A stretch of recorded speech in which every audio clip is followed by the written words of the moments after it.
Hello and welcome to another video. Today I want to show you how to get cooking to 100, crafting to 100 and infinite gold very fast. I'm going to start with the slowest one from the bunch. We're going to take a look at how cooking works in this game. You have some ingredients, you can put those ingredients in here, required ingredients, then you craft something and then you get a recipe if you get the thing right. Currently I have one cheese, so with and if this spell combo, basically any summon, like for example the Corpse Eater, which is very easy to get, and the make cheese spell that you channel, you can turn any summon you summon into cheese.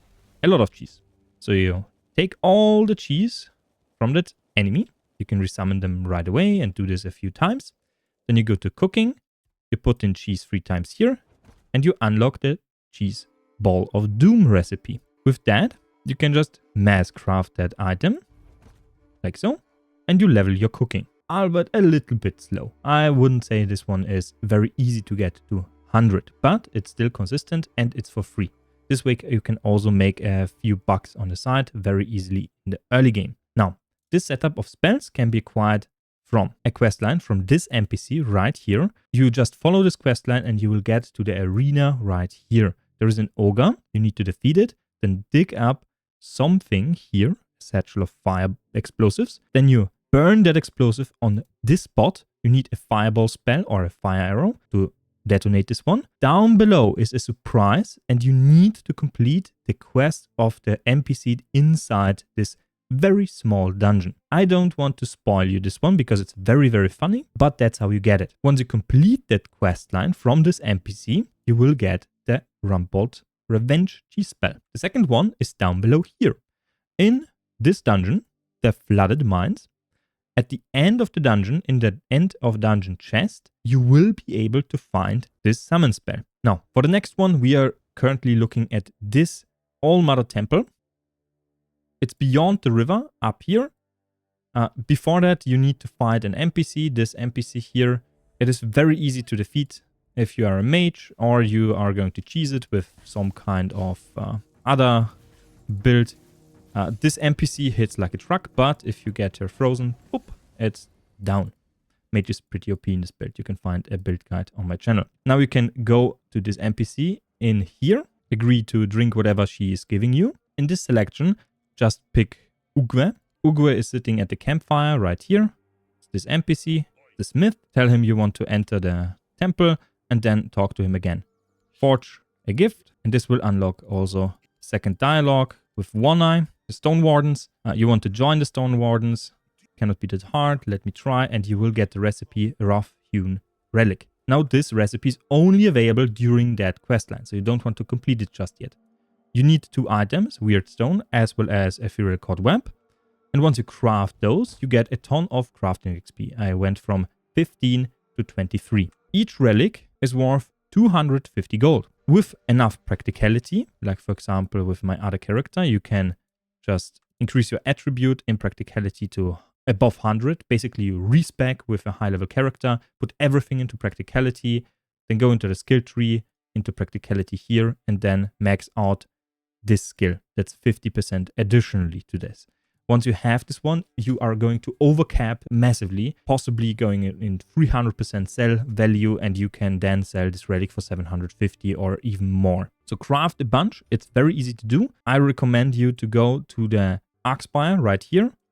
So from the spawn, you walk all the way to the Arkspire right here, and there's going to be a lot of ghosts during the night here. For the Arkspire, it's really good for cobwebs, and you also get the Wyrdstone ore.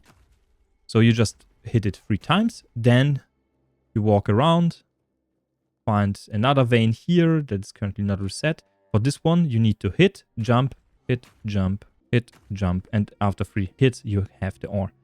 There is another one here, there is another one here. On the other side, you can walk around here. There is a little bit of iron ore, here's another Wyrdstone ore. And here is another one.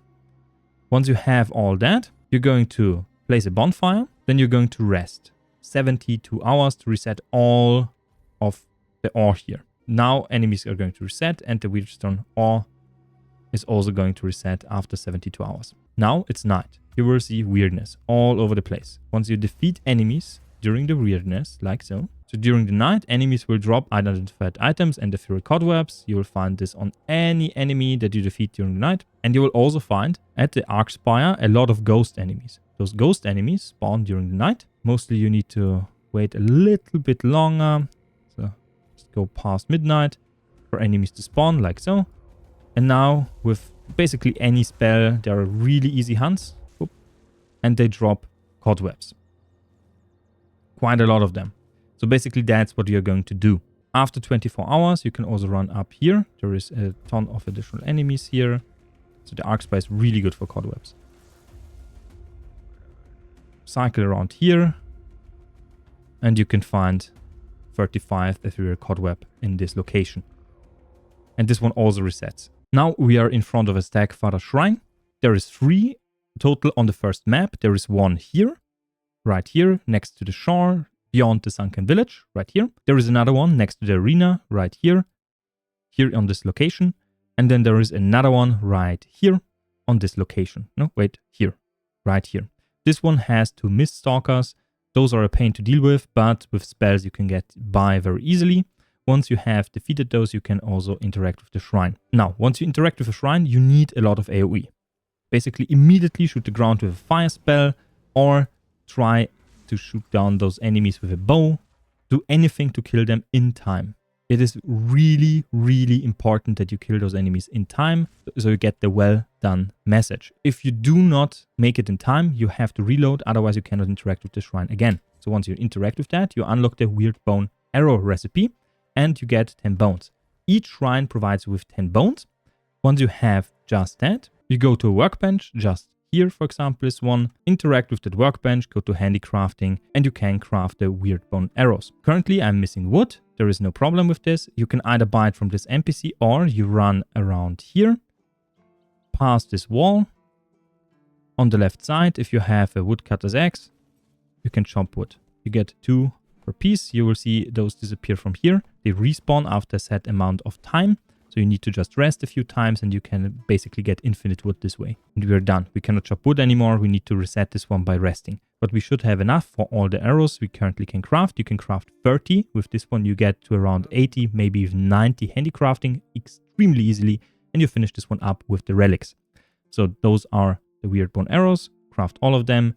Basically you can get 100. 15 we are currently at.